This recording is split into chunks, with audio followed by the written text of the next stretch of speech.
મળતી માહિતી મુજબ ગત તારીખ 11 મેથી 12 મે 2026ની રાત્રિના આશરે 1:45 વાગ્યાની આસપાસ પોલીસની ટીમને ચોક્કસ બાતમી મળી હતી, જેના આધારે પોલીસે હાઈવે પરના વોકિંગ ફ્લાયઓવર આસપાસ વોચ ગોઠવી હતી. પોલીસ ટીમે બાઇક પર શંકાસ્પદ હિલચાલના આધારે આરોપીની અટકાયત કરી તપાસ હાથ ધરી હતી.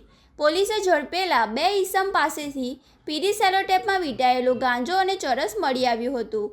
પોલીસ તપાસ દરમિયાન આરોપીઓ પાસેથી માદક પદાર્થનો જથ્થોમાં પીળા કલરની સેલોટેપથી વીંટાયેલું 973 ગ્રામ વજનનું પાર્સલ, ચરસ, કાળા રંગની પોલિથીનની થેલીમાંથી મળી આવેલ ચરસ જેવો પદાર્થ, મોટરસાયકલ, હીરો હોન્ડા બાઇક. પોલીસને રૂપિયા કુલ 1,70,400નો મુદ્દેમાલ જપ્ત કરી કાયદેસરની કાર્યવાહી હાથ ધરી છે.